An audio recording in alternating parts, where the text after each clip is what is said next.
Bismillahirrahmanirrahim. Assalamualaikum warahmatullahi wabarakatuh. Oke, lanjut. Ngajak ngawas risalah mudzakarah setelah tadi tangkihul qaul. Bismillahirrahmanirrahim. Alhamdulillahirabbil alamin. Wassalatu wassalamu ala Rasulillah. Allahumma shalli wa sallim wa barik ala sayyidina Muhammadin wa ala alihi wa sahbihi wa barik wa sallim ajma'in. La illa ma 'allamtana innaka antal alimul hakim. Rabbi shrah li sadri wa yassir li amri wahlul 'uqdatam min lisani yafqahu qawli bi rahmatika ya arhamar rahimin wa la hawla wa la quwwata illa billahil 'aliyyil 'azim. Rabbi yassir wa aini karim wafrah lana Allahumma min hajjil 'arifin bi rahmatika rahimin Allah sayyidina Muhammadin al habibil mahbub syafil lana farijil kurub wa salim. Allahumma shalli ala sayyidina Muhammadin tibbil qulubi wa dawaiha wa afiyatil abdani wa shifaiha wa nuril absari wa biha wa qitil arwahi wa gidai wa salim. Allahumma shalli ala sayyidina Muhammadin qad daqat hilat yadika wa ya Rasulullah wa shalli ala sayyidina Muhammadin nuril mutibbil nisyan bi nurihi wa ala alihi wa fi kulli lamhatin wa nafasin wa adada ma wasi'ahu ilmullah walhamdulillahi rabbil alamin. Allahumma shalli ala sayyidina sudur wa tuham sudur. Wassalam tasliman katsiran daiman ila yaumil da'wa fiha subhanakallahumma wa tahiyyatuhum fiha salam wa akhiru da'wahum alhamdulillahi rabbil alamin. Bismillahirrahmanirrahim. Lanjut ya. Bahas tentang ini ya. Setelah kemarin ayat-ayat tentang perintah untuk bertakwa, sekarang keistimewaan-keistimewaan yang diberikan oleh Allah Subhanahu wa taala kepada orang-orang yang bertakwa. Jadi di pertemuan kemarin sebelumnya telah kita pernah singgung bahwa takwa itu merupakan pokok, merupakan induk, merupakan asal muasal dari segala kebaikan. Nah, jadi takwa itu merupakan induknya, nah sehingga nanti akan melahirkan anak, melahirkan telur, berupa kebaikan-kebaikan di dunia dan di akhirat. Lah, apa saja itu? Nah, itu banyak sekali. Yang pertama, Bismillahirrahmanirrahim. Wal ayatu utawi piro-piro ayat fil amri ing dalem perintah bit takwa kelawan takwa fil amri ing dalem perintah kelawan nopo bit takwa kelawan takwa iku kasiratun akeh. Wa qad jama'alan teman-teman sampun ngumpulake sinten Allahu Allah lil muttaqina maring piro-piro wong kang bertakwa khairatid dunya ing piro-piro kebagusane dunya wal akhirati lan akhirat. Jadi Allah niku memberikan banyak sekali keistimewaan-keistimewaan, kebaikan-kebaikan yang ada di dunia dan di akhirat bagi orang-orang yang bertakwa. Apa saja itu? Pertama, famin dzalika mongko iku setengah saking mengkono-mengkono khairatid dunya wal akhirah. Al makhraju utawi panggonan metu minasyiddati saking rupek gitu ya. Minasyiddati saking rekoso atau angel. Artinya apa? Orang yang bertakwa itu nanti akan diberikan oleh Allah Subhanahu wa taala jalan keluar, diberikan solusi dari setiap permasalahannya, dari setiap kesusahannya. Begitu. Warizqi gitu ya. Warizqi. Warizqu berarti. Warizqu lan rizqi. Warizqu lan rizqi min haitsu la yahtasibuna saking sekirane orang milang-milang sapa alladzina gitu. Nah, jadi juga diberikan rezeki dari arah mana saja yang tidak disangka-sangka. Selain dapat solusi, itu juga mendapatkan rezeki dari arah yang tidak disangka-sangka. Gitu. Kebaikan pertama yang diberikan oleh Allah Subhanahu wa taala kepada orang yang bertakwa gitu ya, adalah dikeluarkan begitu ya, mendapatkan jalan keluar, mendapatkan solusi dari problem-problem, dari masalah-masalah yang membuatnya susah begitu, dan juga diberikan rezeki dari arah-arah yang tidak terduga itu. Nah, begitu ya. Dan termasuk salah satu rezeki yang paling baik itu adalah zaujah solihah. Nah, jadi dapat istri yang solihah itu juga termasuk rezeki. Sebaik-baiknya rezeki. Qala Allahu qala dawuh Allahu sinten Allahu Allah taala halim mahulur sinten Allah. Wa man utawi sapane wong yattaqi iku yattaqi kang takwa sapa man Allah ing Allah yaj'al mongko agawe ndadikake sinten Allah lahu maring man makhraja makhraja ing panggonan metu begitu ya, artinya dapat jalan keluar. Warzuqhu lan paring rizki sinten Allah hu ing man yattaqi min haitsu la yahtasibu saking sekirane orang milang-milang sapa man yattaqi.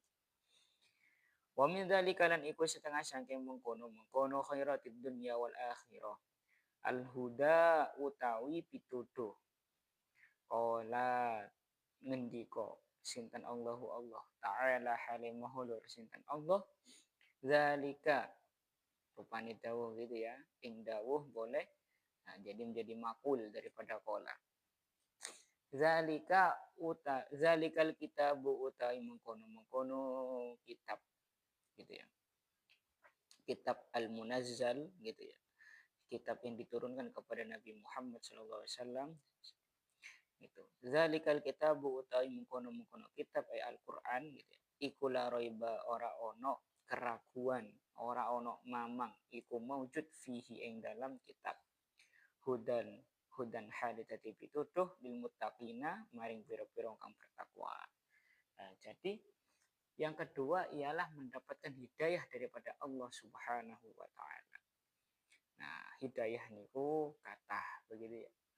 Nah, misalnya kita dapat ngaji seperti malam ini itu juga merupakan hidayah daripada Allah Subhanahu wa taala. Ada keinginan untuk menjadi lebih baik, ada keinginan untuk memfollow akun-akun para ulama begitu ya. Ada keinginan tiba-tiba ingin hafal Al-Qur'an, ingin belajar Al-Qur'an. Nah, itu juga termasuk hidayah daripada Allah Subhanahu wa taala. Nah, jadi itu perlu disyukuri. Nah, karena hal-hal itu tadi merupakan sebuah hidayah gitu yang diberikan oleh Allah Subhanahu wa taala kepada kita, yang nanti akan menjadikan kita selamat di dunia dan di akhirat. Nah, dengan demikian, semakin kita mendapatkan hidayah, semakin kita nanti bertakwa. Dan jangan kemudian kita tidak mau untuk dikasih tahu begitu. Hidayah itu lewatnya banyak.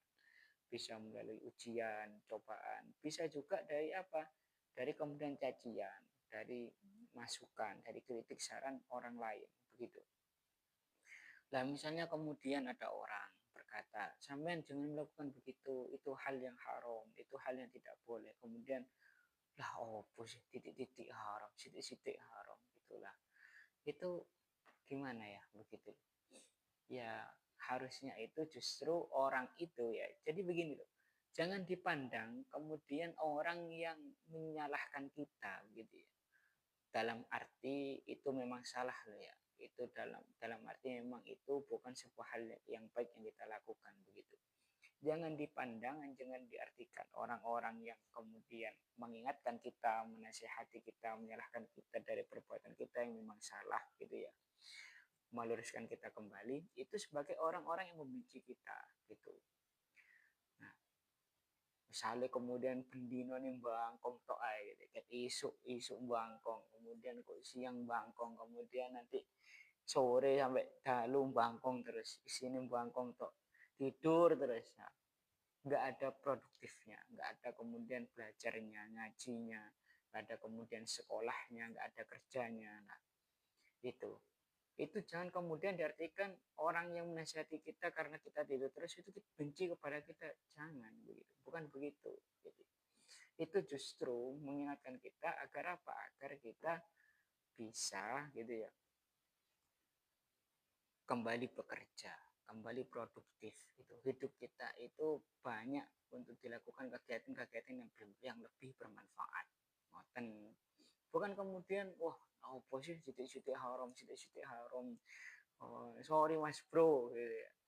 Kita bukan negeri Arab gitu. Kita bukan Timur Tengah. Alah, gitu. Itu aneh begitu. Maksudnya apa? Maksudnya begini. Karena hal yang halal dan apa yang haram, apa yang halal, apa yang boleh, itu semuanya itu sudah dijelaskan dalam Al-Quran dan hadis kan. Nah, juga dijelaskan oleh para ulama kan.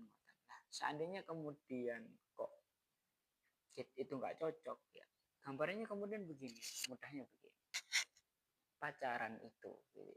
Apakah kemudian kita mengatakan pacaran itu halal gitu? Ya jawabannya tidak.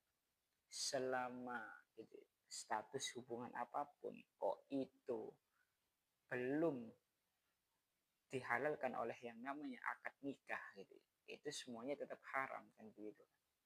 Entah itu sing jenenge apa itu namanya, uh, apa itu namanya, ya terserah lah, bahasa beda-beda gitu ya. Tapi yang menjadi inti adalah khidbah itu tadi, yang menjadi inti adalah melamar itu tadi. Nah, yang menjadi inti adalah akad nikah itu tadi, mohon maaf gitu ya. Nah, jadi begini, hubungan apapun kok itu selamanya sebelum hubungan apapun antara dua lawan jenis begitu ya, yang ajnabi dan ajnabiyah, yang bukan mahram gitu, kok hubungan itu tadi terjadi gitu ya. Nah, hubungan kedekatan itu tadi terjadi sebelum akad nikah, ya maka itu seharusnya tetap haram begitu kan. Nah, bahkan pun misalnya khidbah gitu ya, melamar gitu. Setelah melamar ya sudah begitu, bukan kemudian setelah dilamar terus boleh diajak keliling-keliling nanggone kota gitu ya, boleh kemudian diajak keliling-keliling pergi mancing gitu ya, pergi kemanapun, itu nggak bisa kita katakan halal, itu nggak bisa, tetap itu namanya haram gitu, karena memang statusnya masih belum suami istri begitu. Itu semuanya tetap haram begitu. Nah, maka akhirnya bagaimana gitu, nggak bisa kemudian karena itu sudah berlaku dalam adat, sudah berlaku dalam apa itu, apa namanya, kehidupan kita, kita katakan halal, nggak bisa, tetap itu haram begitu. Nah, dan kemudian hal apapun yang diharamkan oleh syariat itu pasti di sana ada mafsadah. Ini yang perlu diingat-ingat. Hal apapun yang ada dalam syariat kok itu haram. Oh mohon maaf, begini saya ulangi. Ini yang perlu diingat-ingat. Hal apapun gitu ya, kok diharamkan oleh syariat, maka di sana pada hal yang diharamkan itu pasti ada yang namanya mafsadah, ada yang namanya doror, ada yang namanya madorot begitu. Apa itu mafsadah, doror atau madorot itu? Itu adalah hal-hal negatif gitu, dampak-dampak buruk gitu, dampak-dampak yang kemudian akan membuat sengsara atau merugikan itu, entah kedua belah pihak gitu ya, atau kemudian salah satu pihak. Misalnya kemudian begini, nah, judi misalnya gitu ya, judi itu haram gitu kan, qimar gitu ya, haram. Kenapa? Karena nanti dari dua orang yang bertransaksi gitu ya, yaitu orang yang menaruh taruhannya gitu ya, yang bermain judi itu tadi, dengan bandarnya gitu kan, itu nanti pasti salah satunya ada yang dirugikan begitu. Kalau nggak bandarnya yang rugi karena kalah gitu, atau ya penjudinya yang rugi karena kalah. Nah, syariat itu sangat menjaga hal itu begitu, sangat menjaga daripada hal-hal yang terjadi atau merugikan salah satu daripada umatnya gitu, daripada manusia begitu. Itu sangat dijaga oleh syariat, sehingga kemudian syariat mengharamkan yang namanya judi begitu. Kenapa? Karena agar tidak ada salah satu dari kedua belah pihak yang dirugikan. Nah, itu jadi syariat itu sangat menjaga betul begitu. Syariat itu sangat menjaga keadilan begitu ya, berdiri di atas tanah keadilan begitu ya. Tuh. Kemudian contoh yang lain, syariat mengharamkan hubungan lawan jenis begitu ya. Nah, yang belum dihalalkan oleh akad nikah. Nah, apa kemudian konsekuensinya? Banyak sekali dampak-dampak buruk, dampak negatif yang bisa kita lihat secara jelas, nyata. Misalnya apa? Ternyata marak sekarang kasus-kasus pornografi, kasus-kasus pencabulan, kasus-kasus seksualitas gitu ya. Aksi pornografi itu banyak sekali ternyata nyatanya di sisi kita, begitu, di sekitar kita. Nah, bahkan begitu ya, bahkan apa itu remaja, pemuda-pemudi gitu ya, remaja yang masih kuliah misalnya ataupun bahkan sekolah itu juga sudah ada yang sudah tahu berhubungan badan begitu. Naudzubillah min dzalik gitu. Ada yang sampai sudah hamil gitu dan sebagainya gitu. Itu bisa dibaca di berita-berita begitu ya, tentang pornografi dan porno aksi begitu. Lah, itu sebenarnya timbul karena apa? Ya salah satunya gitu ya, itu adalah dari hubungan lawan jenis begitu. Bagaimana hubungan lawan jenis itu bisa kemudian muncul? Ya karena banyak apa itu pria wanita gitu ya, atau kemudian dua orang yang lawan jenis tadi bertemu dalam satu tempat begitu. Nah, sehingga kemudian cara berpikir syariat itu ada yang namanya sadud daroi, sadud dariah gitu ya, atau dalam bahasa lain sadud daroi, menutup celah-celah negatif, menutup potensi-potensi negatif yang akan timbul. Nah, contohnya tadi, hubungan dua orang lawan jenis sebelum menikah itu bisa sampai pada taraf zina, bukan begitu kan? Nah, zina ini munculnya dari mana sebenarnya? Oh, ternyata dia bisa timbul daripada yang namanya pacaran, guys.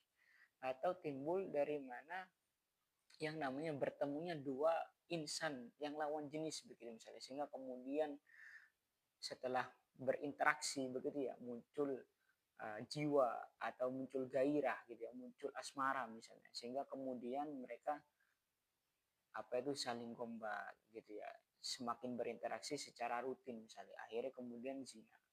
Nah, karena kemudian syariat itu memandang ini adalah sebuah doror gitu, ini sebuah hal yang membahayakan gitu. Ketika sudah hamil nanti siapa yang dirugikan? Pastinya yang pertama ya wanita, dia harus mengandung begitu. Nah, si wanita harus mengandung selama 9 bulan misalnya. Nah, atau kemudian itu kalau kemudian ditanggung hamilnya tadi. Dan ketika si laki-laki bertanggung jawab mau menikahi misalnya. Ketika tidak menikahi nanti rugi lagi si wanita. Rugi dua kali begitu kan. Sudah hamil, status perawannya tidak bisa kembali begitu ya. Kemudian dia punya anak. Harus ditanggung sendirian. Begitu. Kalau si laki-laki tidak mau bertanggung jawab misalnya. Nah, selanjutnya begitu ya. Nanti yang rugi juga banyak, itu masih sisi fisik, belum lagi nanti sisi harga diri. Begitu juga kemudian ketika ternyata kok terjadi pernikahan misalnya, atau pernikahan dini gitu. Nah, itu ketika anaknya belum lahir itu. Setelah misalnya mengandung 9 bulan begitu ya, si perempuan anaknya lahir, nah nanti anaknya lahir tanpa bapak misalnya. Itu juga serangan apa ya, itu termasuk hal negatif juga begitu kan. Dari satu sisi misalnya dia nanti kena serangan psikologis karena tidak punya ayah, berbeda dengan keluarga yang lain, atau kemudian dia tidak punya yang namanya keuangan atau nafkah yang cukup begitu, karena tidak ada yang menafkahi siapa, sosok ayah itu tadi begitulah. Jadi sebenarnya banyak gitu, hal-hal yang menjadi kerugian, berdampak pada mador, berdampak pada hal negatif begitu, dampak buruk begitu dalam syariat, yang kemudian itu dicegah, yaitu kemudian diminimalisir. Nah, agar tidak terjadi hal yang perzinahan ini tadi begitu ya, tidak bolehlah yang kemudian sini itu tadi berasal dari pertemuan dua orang laki-laki tadi.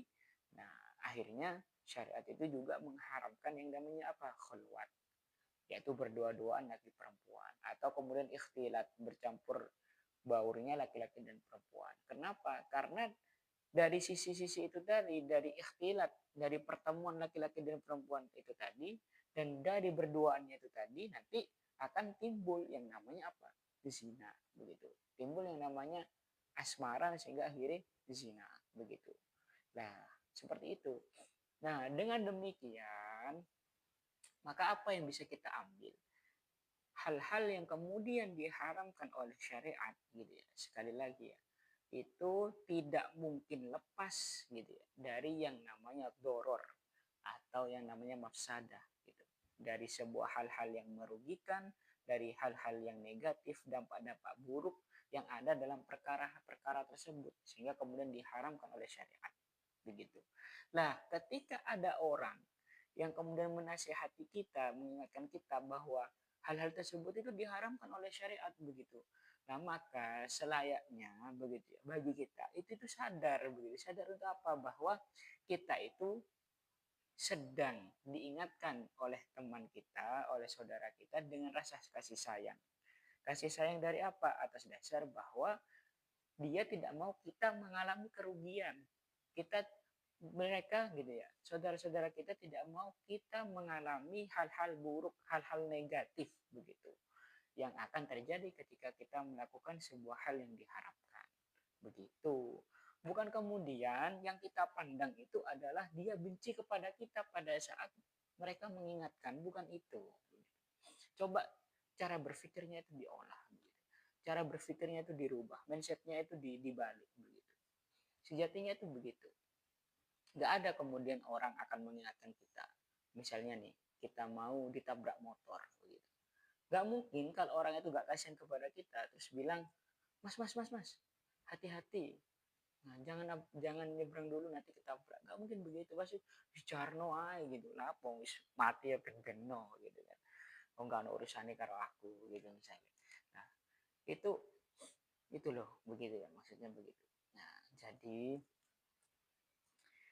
hal-hal yang haram itu tadi begitu ya, itu coba diperhatikan ketika kemudian kita sudah melakukan sebuah kesalahan, melakukan sebuah hal yang diharamkan oleh syariat, lah maka coba kita lihat cara pandangnya itu tadi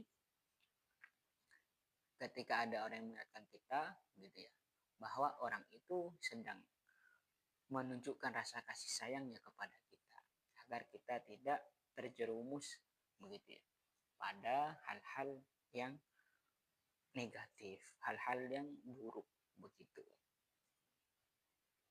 Nah, lanjut. Wa min halan iku setengah sangking khairatid dunya wal akhirah. Al ilmu utawi ilmu qala ngendika sinten Allah Allah taala halimu hulur sinten Allah. Wattaqullah wattaqu lan taqwa sapa sira kabeh Allah ing Allah. Wa yu'allimu lan bakal gitu ya. Wa yu'allimu lan ngajari mulang sinten Allah kum ing sira kabeh. Wa yu'allimu lan bakal ngajari utawa mulang kum ing sira kabeh sinten Allahu Allah. Nah, ini.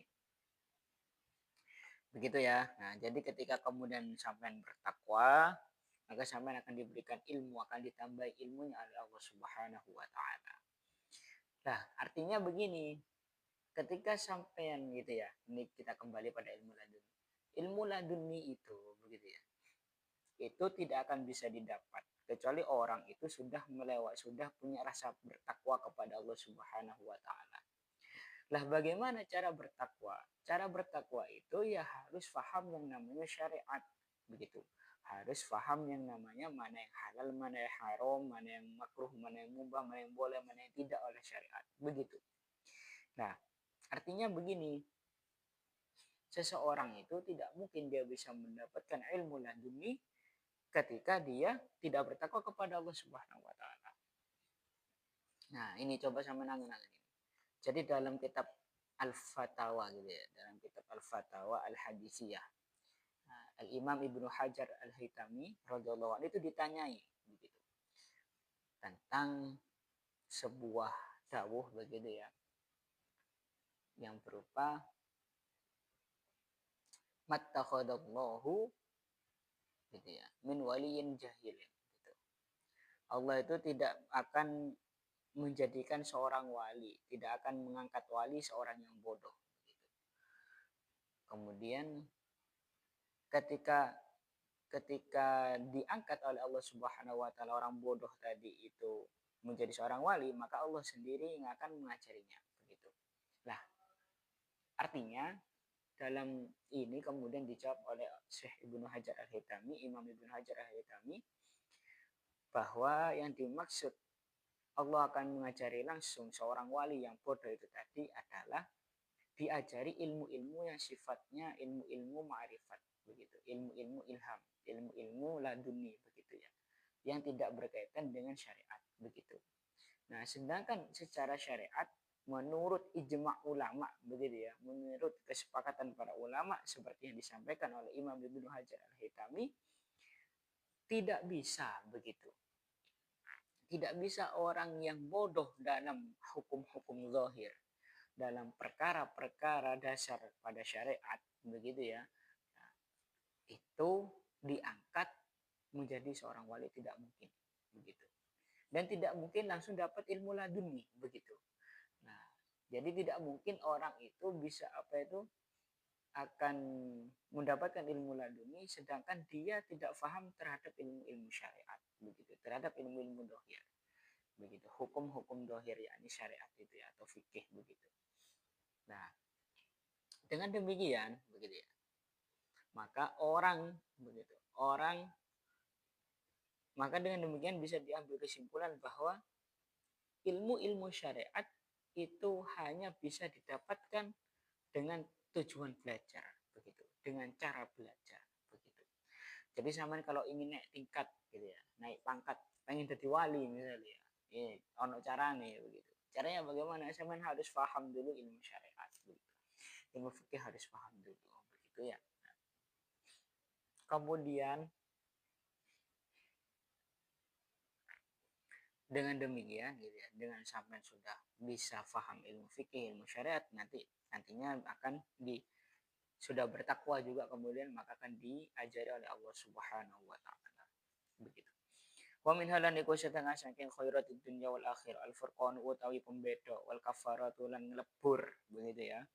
Bis sayyiati maring pira-pira perkara Allah gitu ya. Wal maghfiratu lan ampunan pangapura lidunubi maring pira-pira dosa. Kala ngendika sinten Allah Subhanahu kelawan maha sucine Allah. Gitu ya. Hale maha sucine Allah juga bisa. Wa ta'ala lan hale maha luhur sinten Allah. In tattaqu lamun taqwa sapa sira kabeh Allah ya Allah yaj'al mongko bakal dadekake sinten Allah lakum maring sira kabeh furqanan ing pembeda. Wa yukaffir lan bakal nglebur, bakal ngabus. Wa yukaffiru lan bakal nglebur, bakal nebus gitu ya. Bakal ngapus sinten Allah angkum saking sira kabeh sayyiatikum ing pira-pira keoloane sira kabeh. Wa yaghfir lakan lan bakal ngapura sinten Allah lakum maring sira kabeh. Jadi kalau panjenengan bertakwa itu nanti panjenengan akan diampuni oleh Allah Subhanahu wa taala. Allah akan memberikan ampunan kepada orang-orang yang bertakwa dari dosa-dosanya, dan Allah akan memberikan kafarah, penebus gitu, tebusan daripada kesalahan-kesalahan atau kemudian dosa-dosa yang dia buat begitu. Begitu juga Allah akan memberikan furqan begitu. Furqan itu diparingi hidayah gitu ya. Dikasih petunjuk, bisa membedakan mana yang baik, mana yang buruk, mana yang boleh, mana yang tidak, mana yang halal, mana yang haram begitu ya. Artinya nanti sampean tahu, oh ini kurang baik, nggak boleh dilakukan, oh ini baik, boleh dilakukan begitu. Nah, qala ba'dul mufassirina, qala dawu sapa ba'dul mufassirina sebagainya pira-pira kang ahli tafsir, yaj'al lakum furqana. Nah, dalam menerangkan makna dari yaj'al lakum furqana ini ai hidayatan gitu ya. Ai hidayatan takasih hidayah gitu. Fi qulubikum ing dalam pira-pira atine sira kabeh tufarriquna kang padha misah-misah utawa bedakake sapa sira kabeh biha kelawan furqan kelawan hidayah bainal haqqi ing dalam antarane hak wal batil lan batil. Jadi nanti kalau sampean bertakwa, sampean akan diberikan hidayah oleh Allah Subhanahu wa taala sehingga hatinya bisa tahu mana yang benar, mana yang salah begitu ya. Mana yang hak, mana yang batil begitu.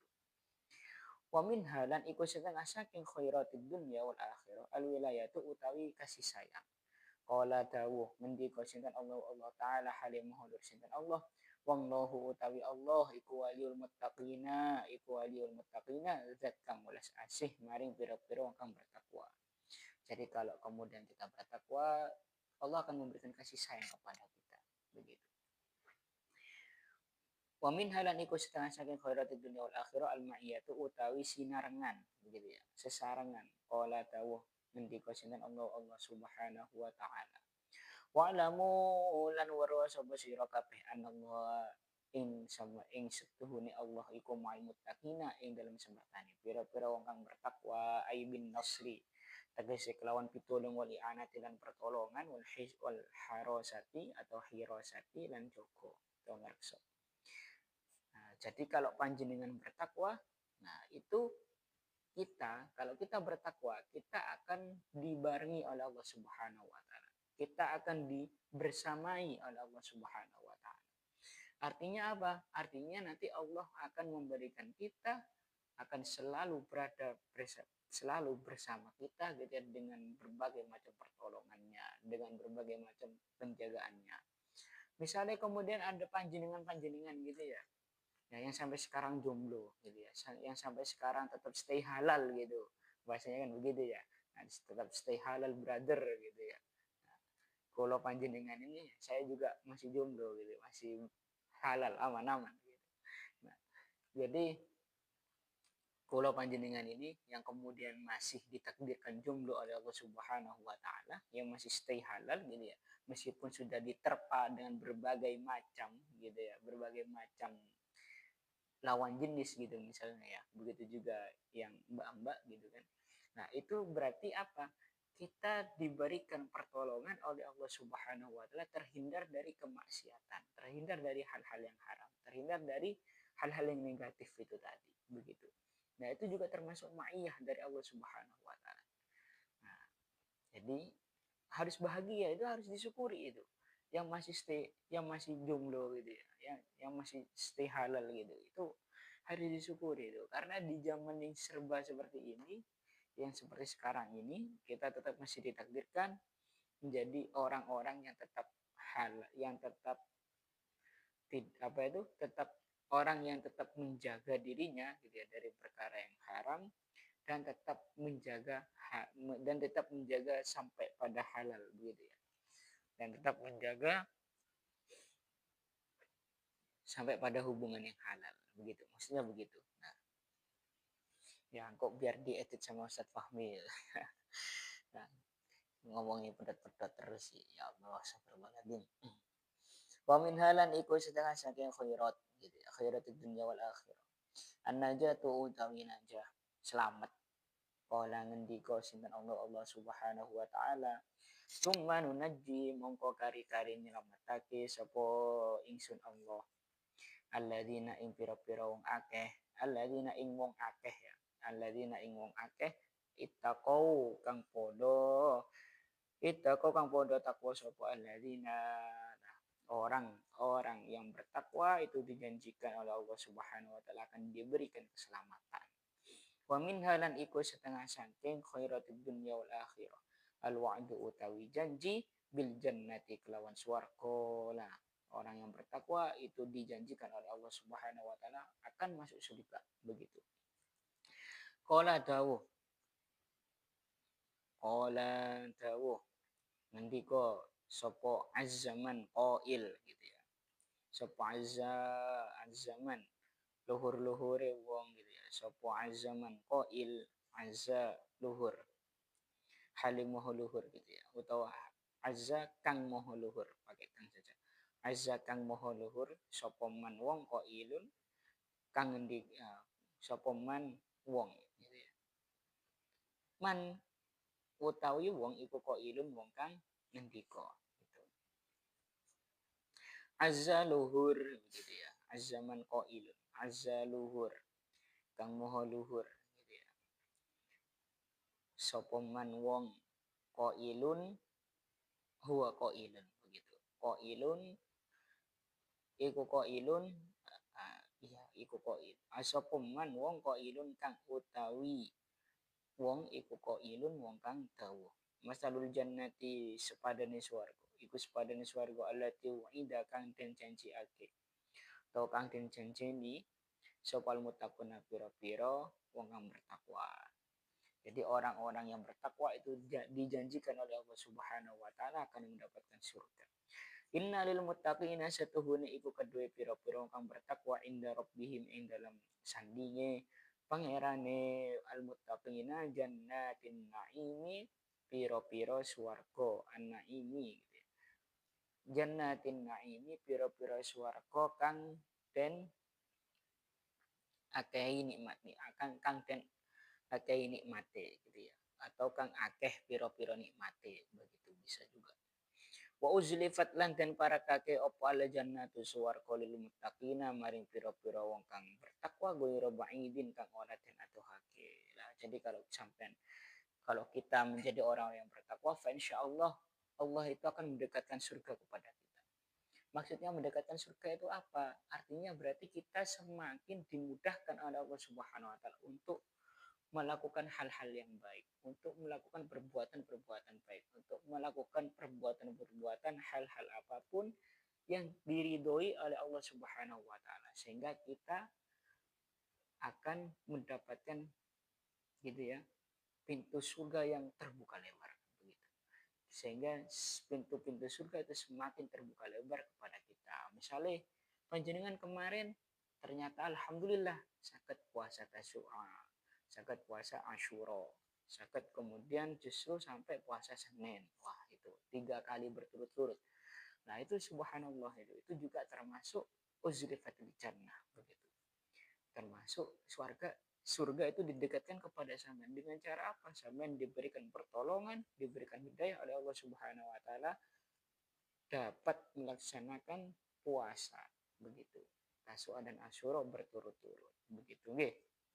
Nah, ila ghairi dzalika maring yani mungkon mazkur min jami'i minal khairati bayani saking pira-pira kebagusan al jamilati kang edi wal fadhaili lan pira-pira kautamaan al jalilati kang luhur wal mawahibi lan pira-pira peparing al jazilati kang agung wa yakfi fi syarafit taqwa wallahu taala a'lamu bissawab. Alhamdulillahirabbil alamin. Kalau ada yang mau tanya, insyaallah akan dijawab ya nanti melalui kalau enggak apa itu namanya ya pastinya melalui postingan tapi postingannya bisa berupa apa itu foto atau kalau enggak gitu video kan. Kalau ada yang mau tanya silakan mawon nanti di kolom komentar begitu atau chat apa itu kirim pesan ke admin. Nah nanti insya Allah kita jawab melalui video atau pertemuan berikutnya atau melalui postingan foto. Terima kasih. Ya, kita baca doa. Bismillahirrahmanirrahim. Maulaya sholli wa sallim daiman abada ala habibika khairil khalqi kullihim huwal habibul ladzi turja syafa'atuhu li kulli hawlin min al ahwali uqtahimi ya rabbi bil mustafa balligh maqasidana waghfir lana dzambana ya wasi'al karami subhanakallahumma wa bihamdika asyhadu an la ilaha illa anta astaghfiruka. Oh ya satu lagi, ketika ada orang yang kok mengaku gitu ya, ngaku-ngaku dia wali, ngaku-ngaku dia keramat, ngaku-ngaku dia orang yang dekat dengan Allah Subhanahu wa taala. Tapi kok ada tingkahnya gitu ya, ada perilakunya yang tidak sesuai dengan syariat, maka hati-hati. Itu adalah orang-orang yang tertipu begitu. Itu adalah orang-orang yang sebenarnya bukan asli begitu, bukan asli wali Allah atau memang bukan asli benar-benar orang yang dekat dengan Allah Subhanahu wa taala begitu. Karena tadi Allah itu tidak akan mungkin begitu mengangkat seorang wali kecuali dia sudah selesai urusan syariatnya begitu, sudah selesai urusan ahkamud dohirnya. Al-ahkam al-zahirahnya itu sudah selesai, hukum-hukum zahirnya sudah selesai begitu ya. Nah jadi hati-hati orang ngaku-ngaku keramat, ngaku-ngaku yang lain-lain tapi kok suka mencabuli misalnya, suka melakukan aksi pornografi misalnya, bahkan meskipun hanya sekedar kata-katanya saja kok menggambarkan pornografi atau porno aksi, nah hati-hati jauhi.